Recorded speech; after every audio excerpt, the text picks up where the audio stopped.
हाय friends, एज इज real talks या आपल्या चॅनलवर आपल्या सर्वांचं स्वागत आहे. तर आता आपले कंटिन्यू लेक्चर्स चालू आहेत. Please like, share and subscribe our channel. आपले लेक्चर्स आवडत असतील तर शेअर विथ युअर फ्रेंड्स. आणि मुख्यत्वे करून आपण बघत आहोत maintenance and repairs of structure या सब्जेक्टमधला आहे युनिट नंबर 5. फोर्थ लास्ट ह्याचं संपलेला आहे. 6 लेक्चर्स त्याचे आपल्या चॅनलवर अपलोड केलेले आहेत. महत्त्वाची सूचना म्हणजे सगळे जे आतापर्यंतचे आपले लेक्चर आहेत ते एका पटलावर आणण्याचा प्रयत्न केला आहे. खाली जो सेक्शन आहे आपला डिस्क्रिप्शनचा त्याच्यामध्ये तुम्हाला सगळ्याच लेक्चरच्या लिंक मिळतील. त्यामध्ये काही मिसिंग लेक्चर होते किंवा काय असं नाही राहणार. सर्च नाही तुम्हाला जास्त करायला लागणार. तुम्ही एक जरी लेक्चर गेला तरी तुम्हाला फ्रॉम स्टार्ट टू एंड सगळे लेक्चर इन लाईन मिळतील. ठीक आहे. So unit number 5 maintenance and repair methods for RCC. Fourth कुठला होता तर मॅसनरी स्ट्रक्चर होता. हा आपला आहे RCC, that means reinforce cement concrete. Lecture number 1 subject code 22602 same 6 civil engineering, civil and rural engineering and construction technology. Syllabus बघू आपण नेहमीसारखा. तर 8 मार्क्सला पहिला, दुसरा हा चॅप्टर जो आहे तो 14 मार्क्सला आहे. मॅक्स मार्क 14 आहे. Unit number 3 materials for maintenance and repair, त्याचे आपण लेक्चर्स घेणार आहोत परत. आणि त्यानंतर unit number 5 maintenance and repair methods for RCC. महत्वाची टीप फक्त आता ह्यामध्ये इतकीच लक्षात घ्या. काय टीप आहे ती तर हे 2 चॅप्टर जे आहेत हे मी मार्क करतो, हे खूप सिमिलर आहेत. हे दोन्ही चॅप्टर खूप सिमिलर आहेत. त्यामुळं जर ज्याला पासिंग करायचं आहे, ज्याला फक्त पास व्हायचं आहे, ह्या 2 चॅप्टर व्यवस्थित करून आणि पहिला चॅप्टर जरी त्यांनी जुजबी केला, इझीतला इझी म्हटलं तरी पास होऊ शकतो. कळलं? पासिंगसाठी बेस्ट आहेत. 12 आणि 14 26 मार्क. 26 अधिक 8 किती झाले तुमचे? 34 मार्क्स झाले या टॉपिकवर. सो लक्षात घ्या, ज्यांना पासिंगला जायचंय त्यांनी हे 3 टॉपिक, हे 2 करा तुम्ही. बाकीचे काय इथलेच मेंटेनन्स मेथड तिथं टाकले किंवा काय, it would be better opportunity आहे तुम्हाला पासिंगसाठी. सो ज्यांना अवघड वाटत असेल त्यांनी ही मेथड ट्राय करा. 12 आणि 14 26 आणि 8 34 मार्क्स. ठीक आहे. अगेन आता सिमिलरिटीज बघू. Probable location of cracks in RCC elements, various causes of RCC failure. ह्या कशा सिमिलर येतात बघूया. Causes of dampness in roof slab and its repair techniques such as mud phuska. आता ह्यात प्रॉपर दिलेली आहे मडपुसका, बिग टाईल टॉपिंग ह्या method, किंवा lime concrete terracing, ferro cement topping and brick कोबा. Repair method for crack in RCC structure such as epoxy injection. बघा आता हा पॉईंट नोटीस करा. Epoxy injection, grooving and sealing. ही method same 4th chapter मध्ये पण आहे. बरोबर आहे का? परत हाच पॉईंट इथे चुकून हा रिपीट झाला पण नाही. बघा काय आहे तर 4th चॅप्टर मध्ये पण हा आहे. त्यामुळे तुम्ही एखाद्या चॅप्टर मधला हा केला आणि हा क्वेश्चन आला तर हा तुम्हाला दोन्हीकडे अप्लाय करू शकता तुम्ही. असं नाही की सेपरेट तुम्हाला त्याची तयारी करावी लागेल. स्टिचिंग, हे बघा अगेन ही स्टिचिंग मेथड पण आपण शिकलेलो आहोत ह्याच्यामध्ये. आता ही मी परत ह्यात नाही जास्त इन्व्हॉल्व करणार आहे. ठीक आहे. पण स्टिचिंग मेथड बरोबर आहे. हा आता वेगळी कुठली? रिबारिंग, ग्राउटिंग पण शिकवलंय आपण, फक्त रिबारिंग वेगळी, ही वेगळी आहे. सो ग्राउटिंग पण झालेली आहे आपली प्रिव्हियस ह्याच्यामध्ये, फक्त रिबारिंग वेगळी आहे असं आपण पकडू. स्पॅलिंग रिप्लेसमेंट, यस हे पण झालेलं आहे. जॅकेटिंग, कॉलम जॅकेट हे वेगळं आहे जरा. शॉर्टकटिंग, गनायटिंग पण झालेलं आहे. बघा कळालं? 4th चॅप्टर प्रमाणे ग्राउटिंग, शॉर्टकटिंग, गनायटिंग, त्यानंतर काय आपलं स्टिचिंग आणि इपॉक्सी इंजेक्शन ह्या सेम मेथड्स आहेत दोन्ही चॅप्टर्समध्ये. ठीक आहे. Repair of corroded RCC element, हे नवीन आहे कारण RCC आहे. Cleaning, reinforcing steel, compositing reinforcement and protective coating. Yes. आता मग RCC माहिती आहे. लास्ट काय? हनीकॉम्बिंग आणि लार्ज व्हाईट्स. ठीक आहे. हा झाला ओव्हरव्ह्यू. काय लक्षात आलं आपल्याला की 4th आणि 5th चॅप्टर्स मध्ये ह्या सिमिलॅरिटीज आहेत. तर आता आपण बघूया याच्यातला पहिला आहे की आयडेंटिफाय मेंटेनन्स आणि रिपेअर करताना आयडेंटिफाय कसं करतो, हा आपला बेसिक पहिल्यापासून चालत आलेला आहे.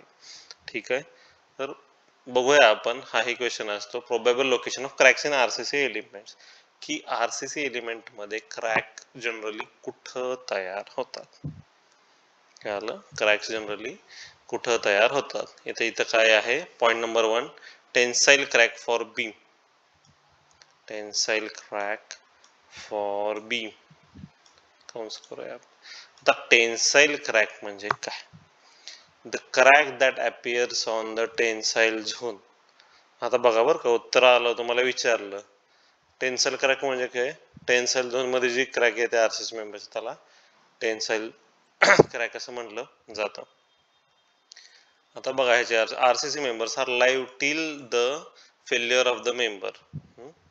म्हणजेच काय, ही जी काय क्रॅक आहे ही, आता मुळात आपण बघू बीमचा कॉम्प्रेशन झोन कुठला असतो आणि टेन्शन झोन कुठला असतो.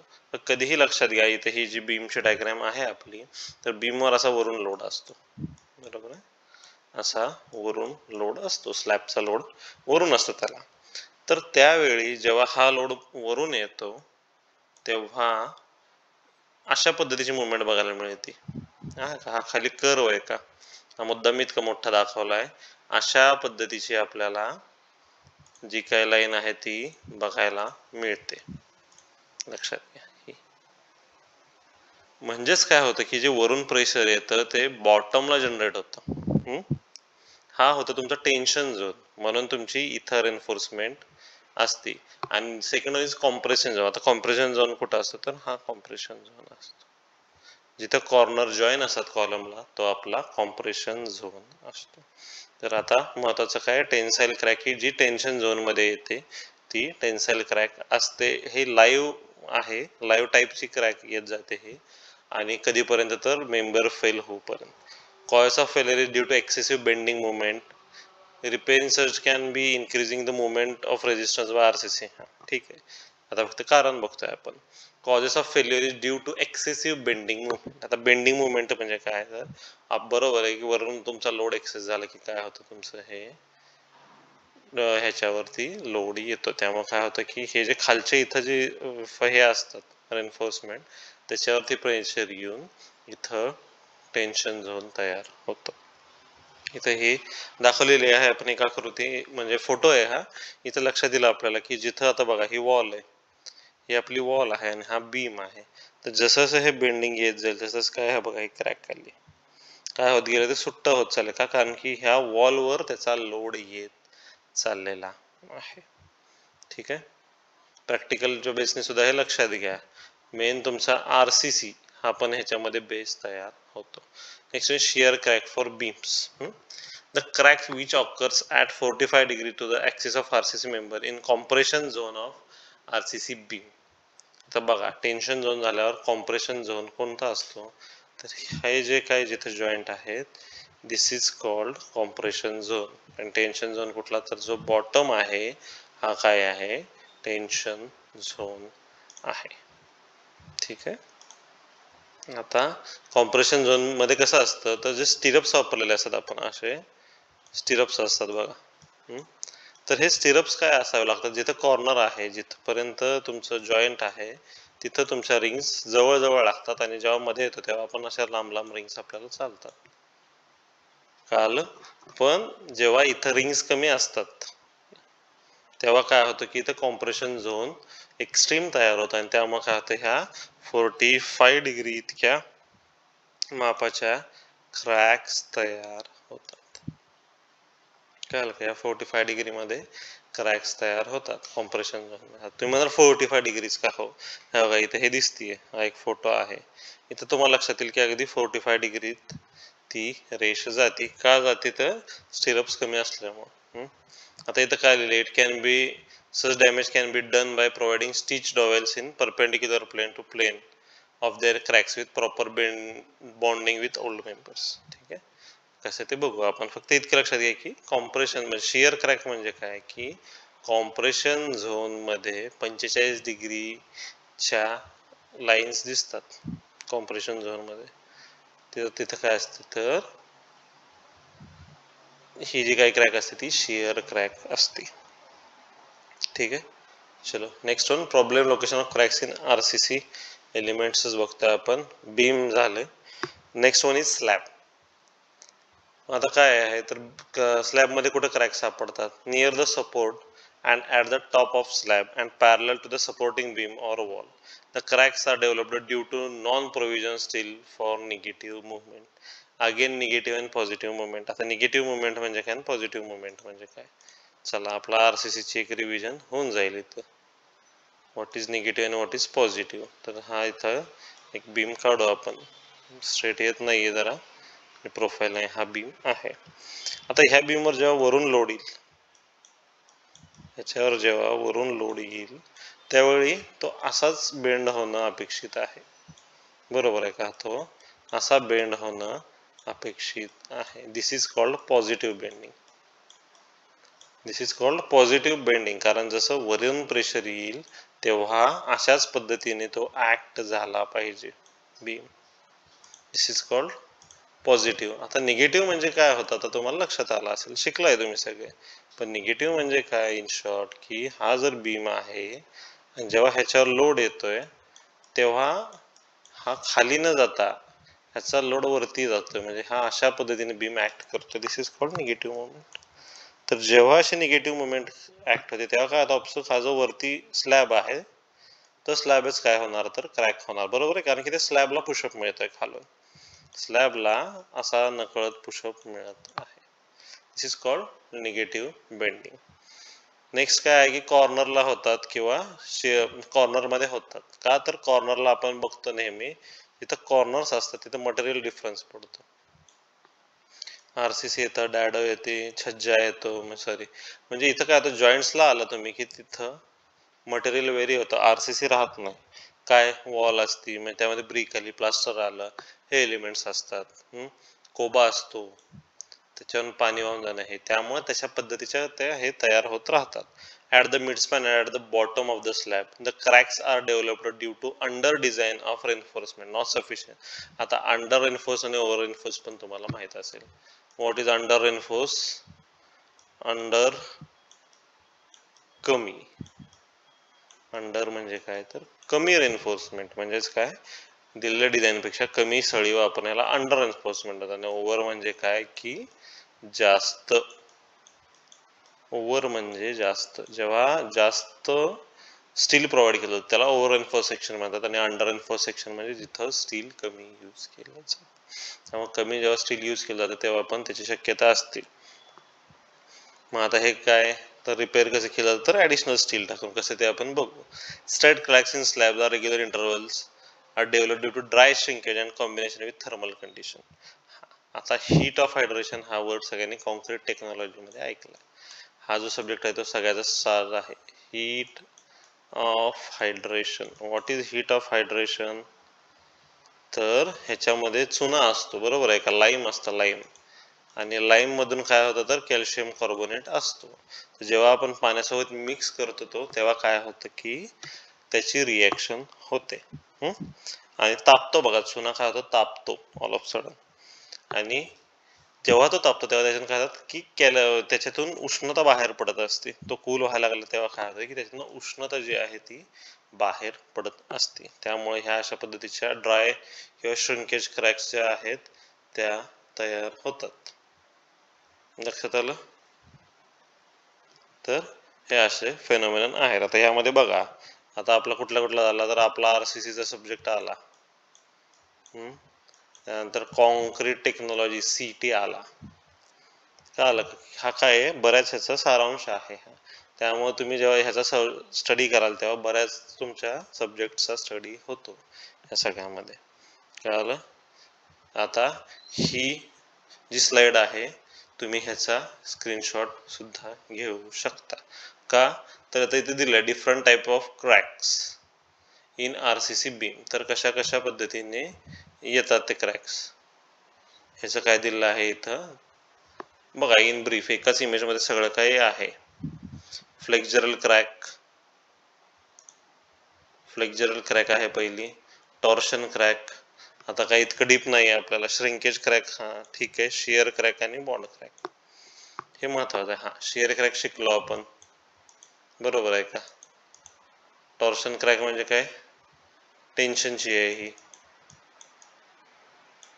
बरोबर आहे का? बॉन्ड क्रॅक म्हणजे काय बघू. पण बेसिकली आता ह्याच्यामध्ये काय आहे, हे जे 5 स्टेप आहेत हे मेन आहेत. आपल्याला काय आहे सिलेबसला, टेन्शन, कॉम्प्रेशन किंवा शिअर क्रॅक, बरोबर आहे. इथे दिसते बघा 45 डिग्री मध्ये. ही जी श्रिंकेज क्रॅक आहे ते अगेन कशामुळे, तर जे काही सिमेंट आहे त्याच्यावर पण पाणी मारतो बघा, 20, 22, 25 दिवस त्याच्यावर पाणी मारायचं असतं, 21 दिवस. का मारायचं असतं ते पाणी? तर त्याच्यामध्ये जी हीट ऑफ हायड्रेशनची चालू असते त्या प्रोसेसला पुशअप मिळावा म्हणून हे चालू असतं, बरोबर आहे. तर हे काय आहेत, क्रॅकचे टाईप आहेत. तुम्ही ह्याचा एक स्क्रीनशॉट काढू शकता. हे तुम्ही डिग्रीला गेला, मास्टर्सला गेला, कुठेही गेला, ह्या स्लाइडचा उपयोग होतो. सपोर्ट आहेत column, RCC column, slab, beam आणि कशा पद्धतीने ते वर्क होतात. ठीक आहे. आता प्रोबॅबल लोकेशन ऑफ क्रॅक्स हे आपलं चालूच आहे. The remedy for such crack is to cut straight drip groove in slab at bottom and convert them into the movement joints. म्हणजेच काय, जी काही स्लॅबला पॅरलल अशी हे आलेली असते, क्रॅक आलेली असते, ती जनरली कुठं आलेली असते, तर रेन्फोर्स सेक्शनच्या इथं आलेली असते. त्याला काय करायचं, तर पूर्ण तिथं V शेपची ग्रुविंग करायची, फोडायचं ते हळूहळू आणि त्याच्यामध्ये ग्राउटिंग करून टाकायचं, आपलं मायक्रो ग्राउटिंग. ठीक आहे. क्रॅक्स इन फाउंडेशन 4 चॅप्टरचा जो एंड आहे त्यात आपण व्यवस्थित हे एक्सप्लेन केलेलं आहे की व्हॉट इज क्रॅक इन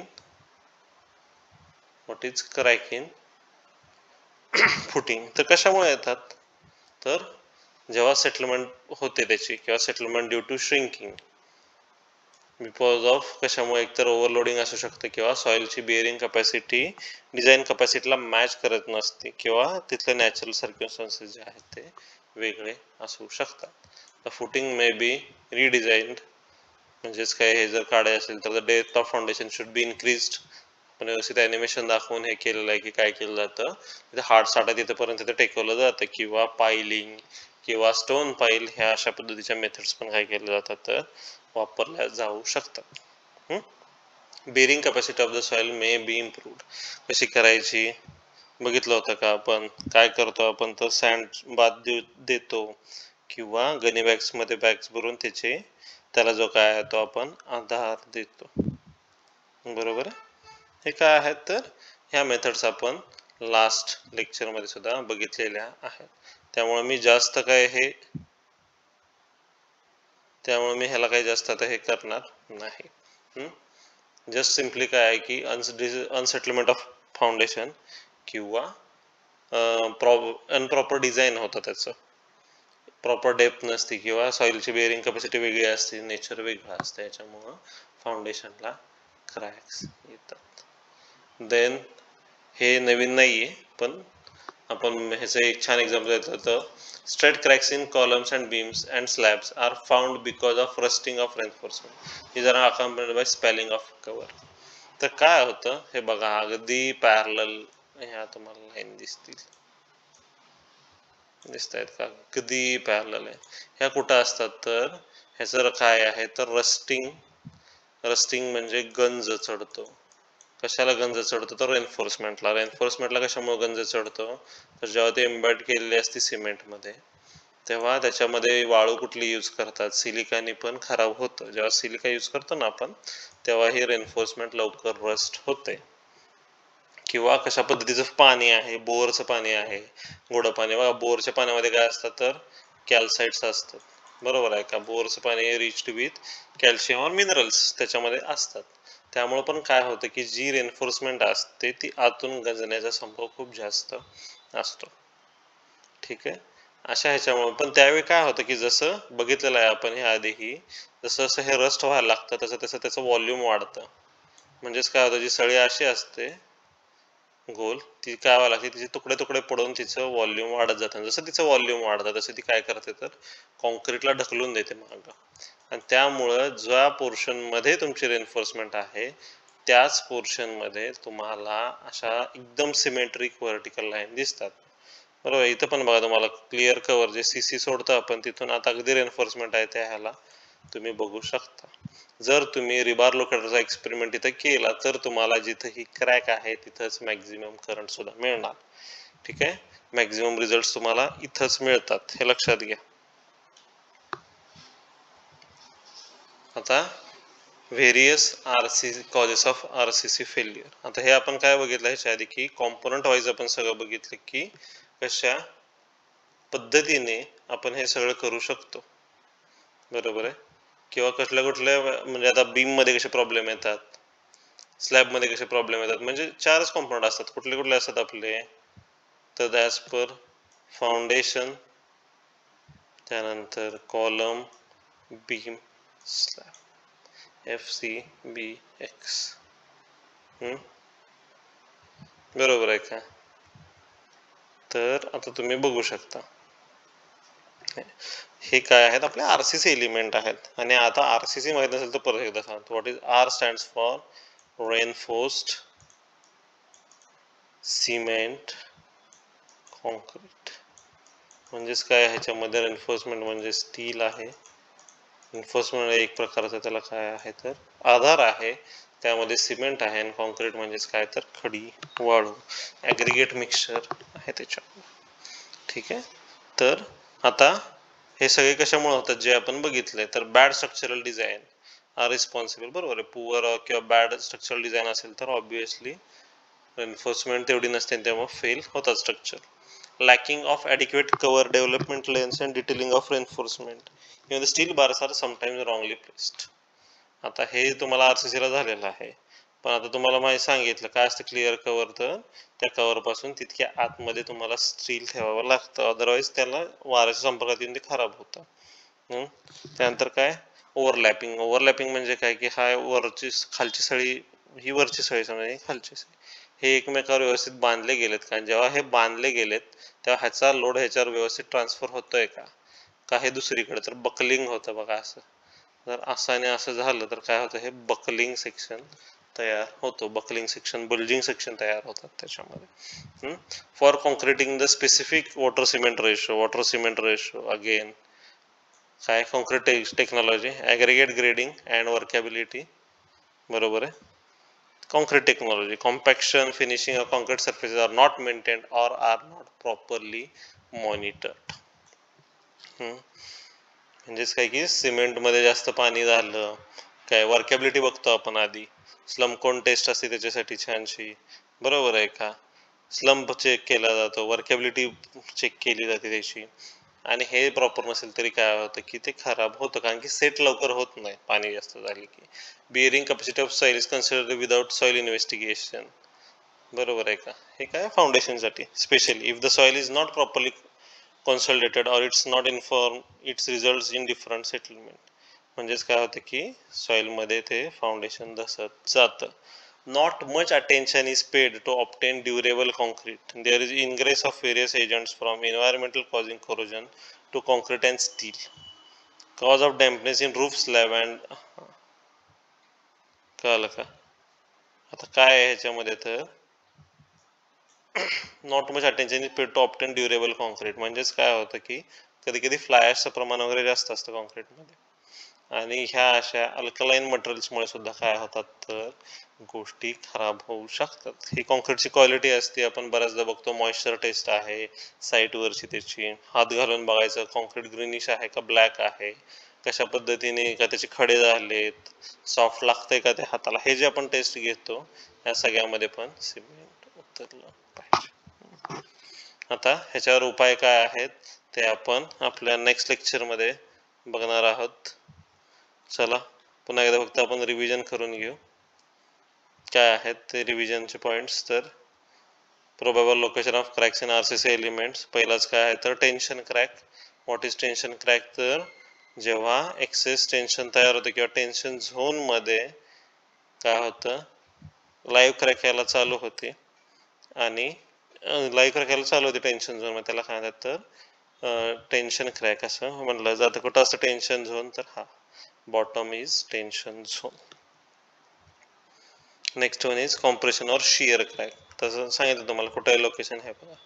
हे कॉम्प्रेशन झोन आहेत आणि त्या कॉम्प्रेशन झोनमध्ये शिअर क्रॅक जी आहे ती तयार झालेली आहे. अप्रॉक्सिमेटली 45 डिग्री इतक्या अँगलमध्ये ही तयार होते. सगळं तुम्ही एक एक मार्क्ससाठी पण लिहू शकता as a definition sir. Problem आता हे RCC लिहून स्लॅबमध्ये कुठे येते तर जॉईंटच्या ठिकाणी येते, जिथं रेन्फोर्समेंट आहे त्या लाईनमध्ये येते किंवा सपोर्ट इथंच फक्त ती येते का, ह्याचं कारण सांगितलेलं आहे. हां, नेक्स्ट वन ही एक महत्त्वाची स्लाइड तुम्हाला दाखवली, क्रॅक्स कशा कशा पद्धतीनं तयार होत राहतात. ह्याचा स्क्रीनशॉट मारला तर better for your any other subject. Next one आपण बघितलं की प्रॉब्लेम लोकेशन सोबत काय आहेत. आता फाउंडेशन मध्ये काय होतं तर फाउंडेशन मध्ये जेव्हा डिसेटलमेंट होते किंवा वरचं प्रेशर वाढतं, बिल्डिंगचा टाईप बदलतो किंवा डिझाईन प्रॉपर नसतं, त्यावेळेस काय होतं तर सेटलमेंट होते किंवा क्रॅक जातो फाउंडेशनला. ही this is called thermal crack. Thermal crack कशामुळे येते, सॉरी थर्मल म्हणतो ही, सॉरी. ही काय आहे तर रस्टमुळे तयार झालेली क्रॅक आहे. स्ट्रेट क्रॅक कशाच्या लाईनमध्ये येते तर अगदी रेन्फोर्समेंटच्या लाईनमध्ये ही येते. कशामुळे तर रस्टिंग होतात मध्ये रेन्फोर्समेंटचं, म्हणून ही लाईन तयार झालेली असते. मित्रांनो, आजचं लेक्चर इथं संपत आहे. आपण आता खाली तुमच्या डिस्क्रिप्शनमध्ये लक्ष द्या, आपण नोट्स पण टाकणार आहोत जेणेकरून विद्यार्थ्यांना फायदा होईल स्टडीसाठी. त्यामुळे जर कोणाला लिंक नाही मिळाली का, एखादा व्हिडिओ फक्त वॉच लेटरमध्ये तुम्ही सेव्ह करून ठेवा, त्यानंतर तुम्हाला कंटिन्यू व्हिडिओ मिळत जातील. त्याच्यामध्ये सिक्वेन्स वाईज हे सगळे व्हिडिओ लावलेले असतील. ठीक आहे, तर लाईक, शेअर अँड सबस्क्राईब. तुमच्या मित्रमैत्रिणींना नक्कीच हा आत्ताचा लेक्चर तुम्हाला आवडला असेल तर शेअर करा. जास्तीत जास्त नॉलेज शेअर करायचा प्रयत्न करा. तुमचे ज्या काही क्युरीज असतील मला कमेंटमध्ये टाका, मी नक्कीच तुम्हाला आन्सर करायचा प्रयत्न करेन. आणि तुम्हाला ज्या सब्जेक्टचं लेक्चर पाहिजेत तुम्ही मला सांगू शकता. पासिंग पुरतं, नॉन पासिंग, काय फक्त इन्फॉर्मेशनसाठी पाहिजे तुम्हाला, कन्सेप्ट क्लिअर करायसाठी पाहिजे, स्पष्टपणे लिहा कमेंटमध्ये. I will definitely try to answer you.